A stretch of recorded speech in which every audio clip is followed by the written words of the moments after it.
स्वागत है आप सबका संस्कार इंग्लिश वर्ड चैनल पर। तो यहाँ जो क्वेश्चन लेकर के आए हैं वो क्वेश्चन है फिजिक्स का, लेकिन ये क्वेश्चन अपने केमिस्ट्री में भी काम करता है 12th वालों के लिए। चलिए देखते हैं। तो क्वेश्चन क्या है, प्राथमिक सेल व द्वितीयक सेल में अंतर लिखिए। देखिए ये जो क्वेश्चन अपना सेकंड यूनिट का है और 3 नंबर का आता है, फिर भी हमने इसमें 5 अंतर लिख दिए। क्लियर, आपको कम से कम 3 याद करने हैं। तो यहाँ देखें, प्राथमिक सेल और द्वितीयक सेल। ठीक है, तो प्राथमिक सेल वह सेल है जिसे पुनः आवेशित नहीं किया जा सकता, मतलब इसे दोबारा से चार्ज नहीं किया जा सकता। एक बार यूज किया उसके बाद इसे फेंकना ही पड़ेगा। क्लियर हुआ। और ये जो द्वितीयक सेल होता है तो इसे पुनः आवेशित किया जा सकता है।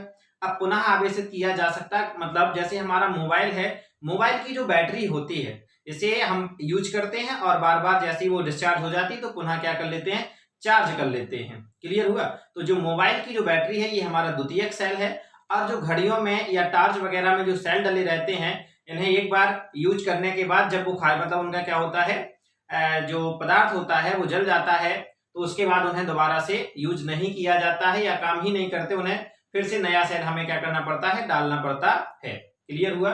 फिर ये दूसरा आ जाते हैं। अब पहले एक बात समझ लीजिए, जैसे कि हमने पहला पॉइंट लिखा, इसे पुनः आवेशित नहीं किया जा सकता, इसे पुनः आवेशित किया जा सकता है। तो इसके जस्ट बाद हम आपको पहले पॉइंट के बाद आपको समझाने वाले हैं लास्ट वाले चौथे नंबर का। ठीक है, कैसे समझाने वाले हैं, इसमें रासायनिक क्रिया कैसी होती है, अनुत्क्रमणीय। आप जानते हैं कि उत्क्रमणीय और अनुत्क्रमणीय क्या है। उत्क्रमणीय अभिक्रिया वो कहलाती है जिसमें अभिकारक उत्पाद में कन्वर्ट हो जाए और उत्पाद पुनः अभिकारक में क्या हो जाए, बदल जाए। जैसे कि बर्फ का पिघलना।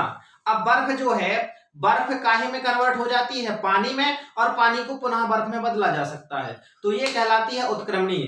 जबकि यहाँ पर हमने आपसे क्या कहा कि इसमें रासायनिक क्रिया अनुत्क्रमणीय होती है। अनुत्क्रमणीय मतलब परिवर्तित नहीं होती है, एक बार मतलब इस साइड से अभिकारक तो उत्पाद में बदल जाएगा लेकिन उत्पाद को अभिकारक में नहीं बदला जाता है, तो ऐसी अभिक्रियाएं अनुत्क्रमणीय। तो इसमें भी क्या होता है, एक बार उसे हमने चालू किया, चालू करने के बाद अगर वो डिस्चार्ज हो गया फिर उसे दोबारा चार्ज नहीं किया जा सकता, तो इसमें कौन सी अभिक्रिया होती है, अनुत्क्रमणीय। और इस वाले में द्वितीयक सेल में कौन सी होती है, तो इसमें रासायनिक जो क्रिया होती है वो कैसी होती है, उत्क्रमणीय। मतलब दोबारा से भी इसे क्या किया जा सकता है, चार्ज किया जा सकता है, डिस्चार्ज किया जा सकता है, चार्ज किया जा सकता है, डिस्चार्ज किया जा सकता है।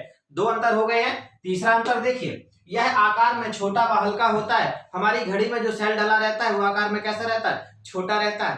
ठीक है, जो टॉर्च का सेल होता है वो कैसा रहता है, वो भी छोटा रहता है। अब आप बात करते हैं सेकेंडरी यानी कि द्वितीयक की, तो जो हमारे घर में इन्वर्टर होता है उसकी जो बैटरी होती है वो कितनी बड़ी होती है। ट्रैक्टर है अगर घर में तो उसकी जो बैटरी होती है वो कितनी बड़ी होती है, तो आकार में कैसी होती है, बड़ी होती है, बड़ी के साथ साथ भारी भी होती है। तो आ जाते हैं यहाँ लिखा पढ़ने, यह आकार में बड़ा हुआ भारी होता है। इसके बाद आ जाते हैं, यह कीमत में सस्ता होता है। ये जो घड़ी का सेल है ये 10 रुपए या 5 रुपए का मिल जाता है। ठीक है, और जो बड़ा वाला ज्यादा से ज्यादा 20 या 25 रुपए तक प्राइस रहती है, इससे ज्यादा नहीं रहती है। और जो बैटरी वगैरह होती है, जैसे मोबाइल की बैटरी कहीं 1500, 2000, 3000, 4000 ऐसी प्राइस की मिलती है, तो यह कीमत में कैसे होते हैं, महंगे होते हैं, और ये बता ही चुके हैं। अब 5वां आ जाएगा, इसका उपयोग टॉर्च, घड़ी आदि में किया जाता है, और इसका उपयोग कार, ट्रैक्टर आदि में किया जाता है। तो ये क्वेश्चन था, बिल्कुल सिंपल था, और ये क्वेश्चन कंप्लीट हो गया। तो पढ़ते रहना है, मुस्कुराते रहना है। जय राम जी की।